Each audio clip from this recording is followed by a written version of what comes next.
Hey everyone, welcome to another Mortgage Leadership Outlook brought to you by National Mortgage Professional.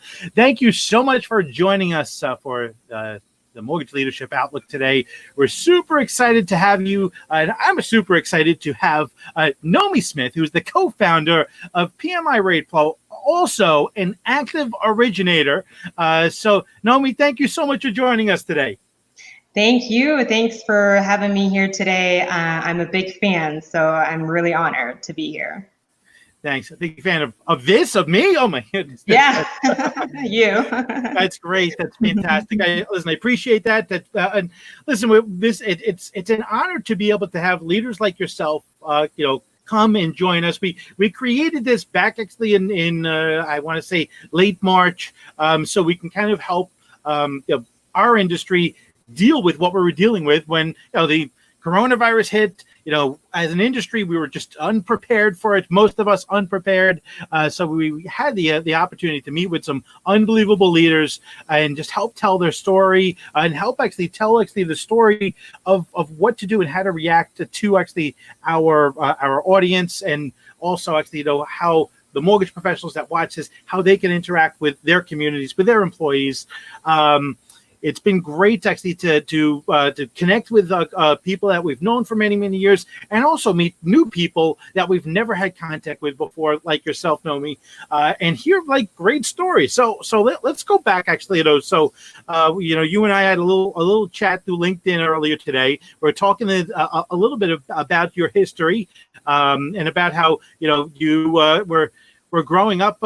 Planning on being a mortgage professional and designing an app to help people with MI. Is that not the case? No, absolutely not the case. But I'm really happy to have fallen into the mortgage space. I love the space. So tell us a little bit about Nomi was born in Mongolia, and you were born there. And tell us actually, when you were born there, growing up, what did you envision yourself doing when you grew up? What was you said the Nomi when I'm whatever age you are now, what did you vision yourself being? Great question. And I think that I always knew that I wanted to be an entrepreneur, and I was just kind of designed to be one, and only because my parents are kind of self-made. When I was young, we actually went and lived in Canada for 4 years. That's where I went to high school. And I saw my parents work, morning to night. Both would just go to work in the morning, come home in the afternoon and shower and go to their next job. So that's kind of how they were able to survive in a different country while I was in school. They went there so that I could get English, that I could get the education that I wanted. And so after finishing high school, they went back home and took all the things that they've learned from their jobs and created their own businesses. And so what was that business? What were they doing? So I mean, what was their day job, and what was their initial side hustle that became a business? Yeah, so my dad actually used to wash cars, and my mom used to work at restaurants, and so she was a kitchen helper at an Italian restaurant in Vancouver, British Columbia, the most beautiful place in the world. And then she just learned everything, and she went to Mongolia and she opened up an Italian restaurant of all places, and it did really well. And that's how they started their first business. And then from a restaurant, they moved on to another business, which is a car sales business. And so I've seen my parents really work hard to build what they have. And so it's ingrained in me to do the same. And so that's what I dreamt of, is coming to America and building really the future that I'm building that right now. So what was your first exposure to the mortgage business? So let me back up a little bit and explain how I kind of moved to the United States. Yeah. And I'll give you kind of a backstory. Sure. So 14 years ago, I graduated school in Mongolia, and I wanted to come back to the United States and get my MBA degree. I ended up in Kansas City, Missouri, of all places, only because 14 years ago, our banking system wasn't as developed. So I needed to find a school that did not need any application fees, because there was no credit cards. There was no way for me to write a check from Mongolia. So I was literally going from A to Z, and I landed on Avila University, which is a small Catholic school in Kansas City, Missouri. I moved here. Yeah, I moved here. Finished my school, and then I met my husband, so I ended up staying in Kansas. I think it was faith, and I'm happy to have made Kansas City my home. And then it was after graduating, it was super difficult to find a job, and only because when you have so much education but have no prior experience in the United States, people look at you funny. So it was really difficult to find a job, but I started at a bank as a teller, and I worked my way up to a personal banker, and working as a personal banker, I actually got to meet my current boss. So I met him. He was gracious enough to take me under his wing and make me a junior loan officer, and that's how I stepped into the mortgage world. Oh, wow. Okay. So tell me about your first loan. That's a great question. So I actually shadowed my boss around for entire 6 months. I listened to every phone call. I was in every single meeting. I saw him structure the loans. So I followed him around for 6 months. That I feel like it's hard to say which one was my first loan. He groomed me really, really well, but I can really remember my first meeting with the client all by myself. It wasn't the best, for sure. That person didn't end up going with me. And the funny thing is, the client brought her husband with her, and the husband was a broker in the pastime. And so whenever, you have somebody coming in, I know everything, you don't know anything. That was my very first meeting. So how did you not get discouraged at? So here you are, this is your first time flying by yourself, and all of a sudden, next thing you get smacked down, by a bigger bird, who thinks actually that they know everything. So like, how did it not discourage you? And did you get encouraged by it? I'm going to show this person. It's just a way of life, right? I mean, you have to go through these struggles to grow and become a better person. And I'm sure it hurt at the time, but I was really lucky to have a very supportive boss. He was like, you know what, you learn something out of it, you make mistakes, and you come out on the other side better person, better loan officer. So that kept me going, and it still happens these days. Clients will sometimes not choose to do business with you, but I think as you're in the industry longer and longer, you kind of come to realize, well, I am valuable, and there is going to be people that will do business our way, and I don't have to work with everyone, right? So some will, some won't. So what? There you go. Yeah, you're not going to be able to, and especially early on in your career, you're going to get a lot more no's because you're not a proven entity at that point, and because you're not a proven entity, you know that a little bit. Your confidence might not be at that level now. I mean, give me an idea. What's your production look like this year? How many loans are you putting the coronavirus, times that we have normal conditions? How many loans do you do a month?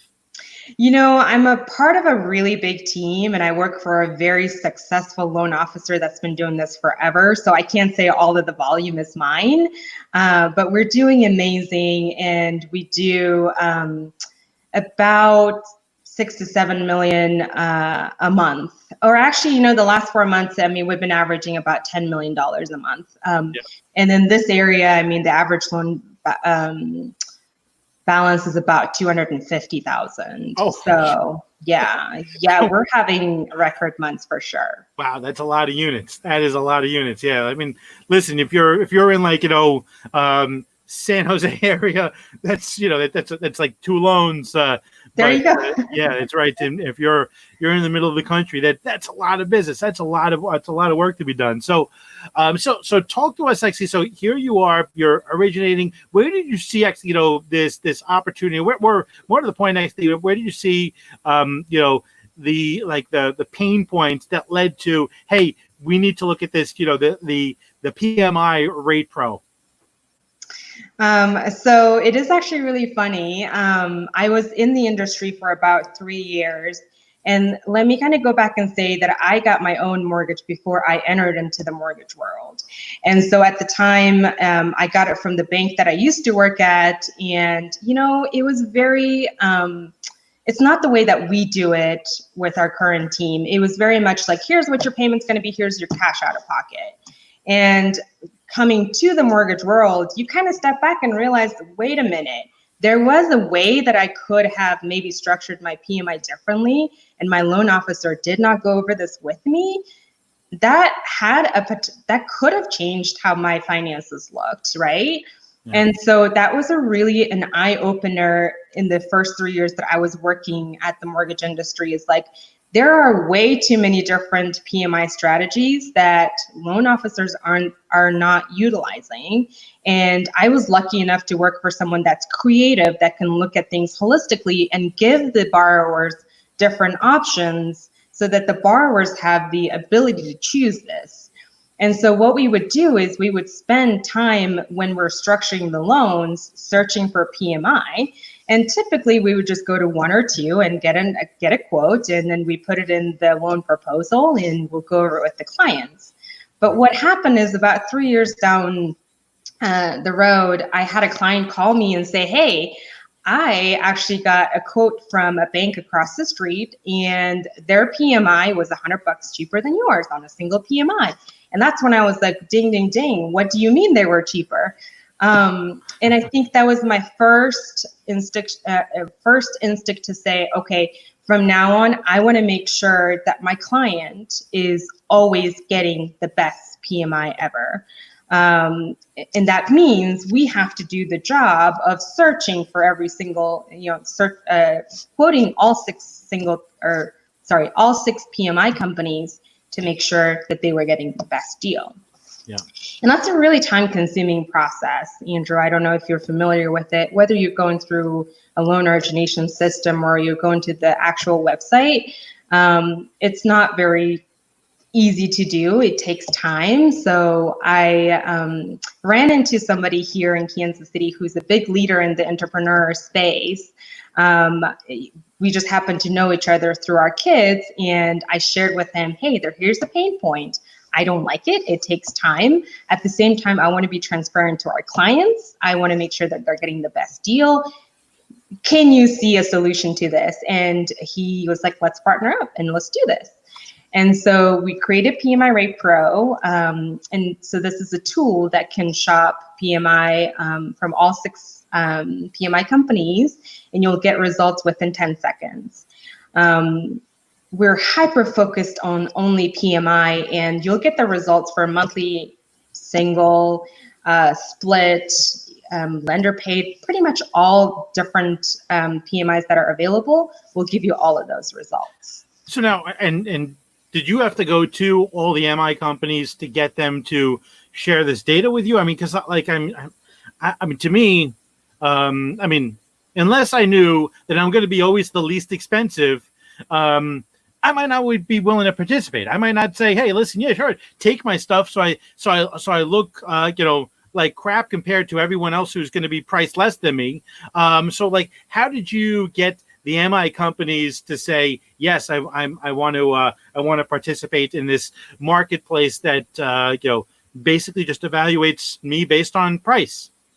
Great question. So we reached out to all of them. Initially, we were like, well, worst case scenario, we're going to have a tool that, the way that I was looking at this is like, okay, I'm going to put some money into this, create this business, and worst case scenario, I have a tool that I can use, was kind of how I started the process. And then I started reaching out to the PMI companies, and they were actually really, really open to it. Wow. And only because they kind of saw this coming. And especially if you reached out to maybe not as the bigger ones first, but if you went to after the people that maybe did not have the as much presence as the other PMI companies, they were much more open to it. Because before, if you go to a regular bank, you know, they may have been credentialed with only 4 of them, and now there's 2 other PMI companies that are not even on the table.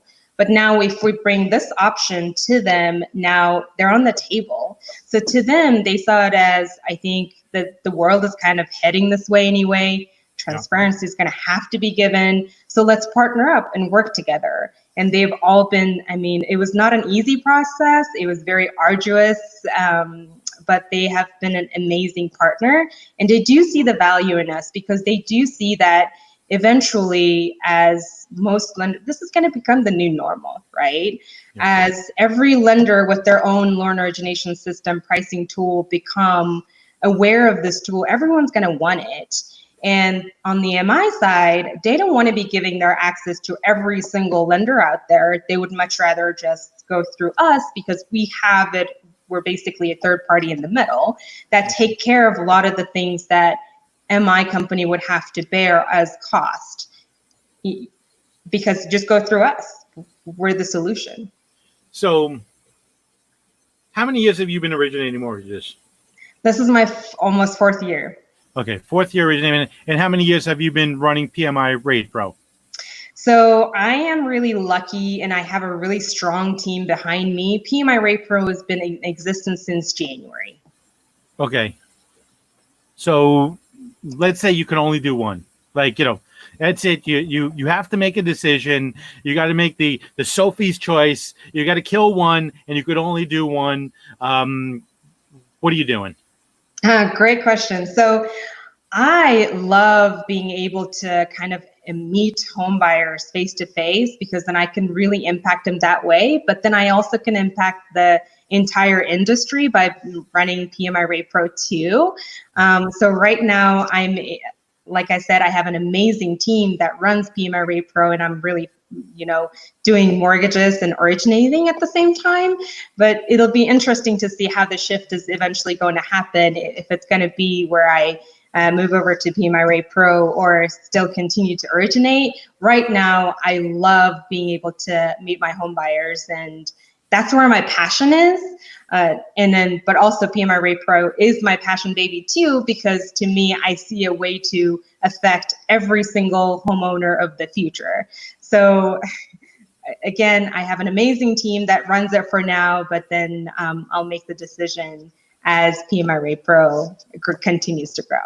Yeah. So, and if let's say money wasn't a factor, you know, and you know, you had to make the decision today, and you could make whatever you wanted to make, you know, doing either or, you know, which is what actually do you feel more connected to, and you feel actually that you could have a bigger impact actually, you know, connect, because listen, I understand what you're saying, like, you know, you love that feeling actually of helping borrowers out. Like there's nothing like that. I mean, the most successful people in this business are people that truly get that satisfaction, especially with that first time home buyer when they get the keys. There's nothing like that. And the most successful people in this business still love that, still get so much satisfaction from that. But also the other side is, you know, you're able to potentially enable more home ownership. You're able to inspire more people to take the plunge and you know, have this little piece of technology that could mean the you know, them being able to qualify or not qualify. So, Nomi, you got to make the decision. Why not do both? Listen, I agree. I love that, and I think actually by doing both, you could stay connected. You could stay connected, for sure. You know, too. So I'm curious, actually, you know, which excites you more? Like, you know, when you think about actually, you know, at night when you're, you know, thinking about, you know, the things that you're excited about doing the next day, are you excited more about, you know, the work that's going into PMI Ray Pro or working with borrowers directly? All right, great question. So home ownership just overall is what excites me. But if you had to make me pick, and if money was not a problem, and if I didn't have mouths to feed, for sure, PMI Ray Pro would be an amazing focus, and it'll allow me to work from anywhere in the world too. Yeah. So that's what I will pick if you have to make me pick. That's great. So what do you see actually as like the biggest obstacles for making actually PMI Ray Pro from going actually from, the users that are using it right now to being something where like everyone is like, wait, you don't use PMI Ray Pro? Like there's a couple of software pieces actually in the mortgage business that it's just like almost everyone uses, and those things actually, whether it's Mortgage Coach or MBS Highway, there are a couple of tools that everyone just about uses, and someday we're assuming actually PMI Ray Pro will be at that point. What do you see the biggest obstacles to get to that place? That's a great question, and I am a big fan of Mortgage Coach and MBS Highway. Can't do what I do without them. So really, our goal. So initially, when we started the company, was very much going after lenders, brokers individually, and then very quickly we figured out, okay, you know what, we can actually be a part of a loan origination system. So fintech partnerships are really important for us. And then also going after wholesalers too. The conversations that we're having a different lens, just looking at it from an MI perspective. There are some things that we can do. Some of the wholesalers will ask us to maybe, they want things customized, right? So we're a small enough team, and we're nimble enough that we can actually make customization happen for a fintech company, a wholesaler. So really the biggest obstacle, I think, for me is to try and figure out who to contact to get to the decision makers, right? That's where we're struggling a little bit, and we're a small team here in Kansas City, but we're having some amazing conversations. The process also does take a little bit of longer time because of the due diligence that we have to go through, but it's happening. And so my goal is, and our entire team's goal is, to reach out to the right people. Yeah, fantastic. That's great. So listen, if you actually had the ability to kind of go back actually in your career and make a different move, or do something actually earlier, what would you change about your career path? Is there anything you would have done differently? Honestly not. The only thing that I can maybe personally say is that I think it takes some time for people to feel valuable enough so that, it takes experience, right? You got to go through the experience to feel valuable and feel confident. The only thing that I can say is, I wish I realized my value sooner, and not let clients that are not choosing to do business with you affect you. Yeah. And of course, all originators know that we have problems when it comes to closing dates, and you stress out, you take time away from your family, and all at the end, for what? Everything works out. Everything. Yep. Deals always get worked out, and things close, and it's never the end of the world. And so I think I spent so many years stressing out, and now I'm just finally to a point like, it's gonna work out, it'll be okay, and I'm not gonna steal time from my family, being worried about it. So when did that switch over happen? When did actually you go from stressing over those negative interactions, bringing it home to your family, to just being able to let it just kind of go off your back without actually even it impacting your life, your personality, without you taking it and absorbing it yourself? I'm going to be really honest and say it was really recently, maybe 3 years into it. Wow. Yeah, so it takes time, but I am happy to be where I am, where I'm like, okay, it's a problem, it's going to get fixed, it'll be okay. And And especially during COVID too, you realize there are some borrowers that will be complaining about missing a closing date if that ever happens. But if you think about it, like there are so much bigger problems. We'll be okay, So COVID also even enforced that thought. Yeah. So, and as far as your origination practice goes, how significant was the change? Were you doing a lot of virtual meetings? But like, what did your mortgage practice look like in February compared to April, March, May, June, July? Amazing question. So we had this thought of we have to meet the client, otherwise it's not going to convert.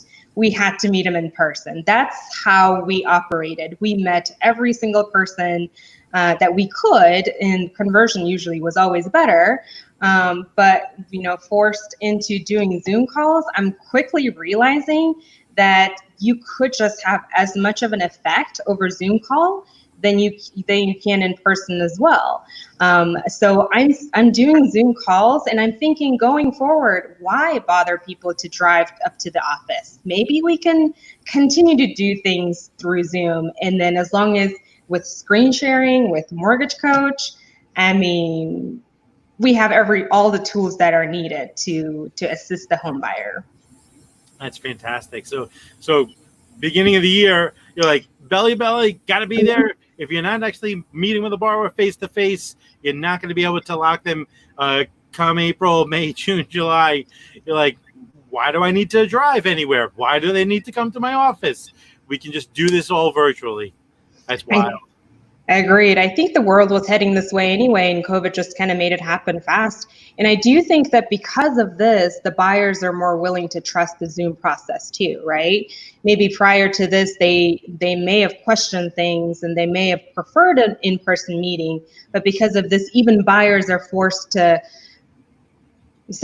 trust you a little bit more because there's no other option to meet in person, right?